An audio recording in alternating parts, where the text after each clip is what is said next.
ना। तो कलयुग में कुछ शिष्य ऐसे भी होते हैं जो गुरु की परीक्षा लेते हैं, क्योंकि बहुत एडवांस जमाना है ना। तो गुरु तो शिष्य की परीक्षा लेते ही है, लेकिन अभी कुछ जमाना ऐसा चल गया है, कई कई जो शिष्य नहीं समझते तो गुरु की परीक्षा लेते हैं। तो वैसे ही मुझे बहुत सुंदर बात याद आई है कि एक बार एक शिष्य था ना, तो उसने सोचा कि मैं अच्छे बहुत ज्ञानी प्रखंड गुरु बनाऊंगा।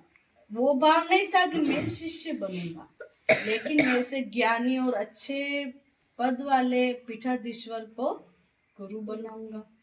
तो शिष्य गुरु की शरण में गया और जाकर गुरु महाराज से दीक्षा ली और फिर बोले कि आप मुझे ऊंची ऊंची ज्ञान की बातें बताओ, ज्ञान सुनाओ।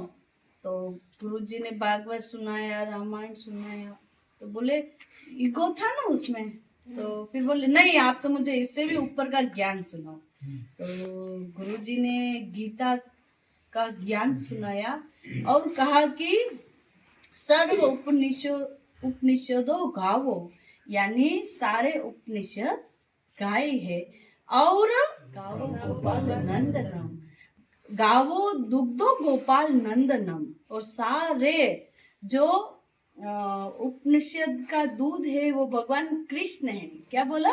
उपनिषद जो गाय का दूध होता है ना, तो वैसे सारे उपनिषद गाय है और भगवान कृष्ण दूध है। तो ये ज्ञान की बात सुनाई तो शिष्य तो अहंकार से भरा हुआ, तो पूरी बात पूर्ण हुई। फिर बोला कि गुरुदेव मेरे मन में एक प्रश्न उठ रहा है।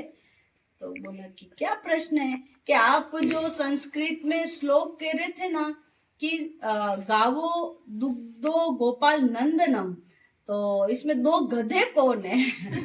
दो गधे कौन है? संस्कृत समझ नहीं पाया।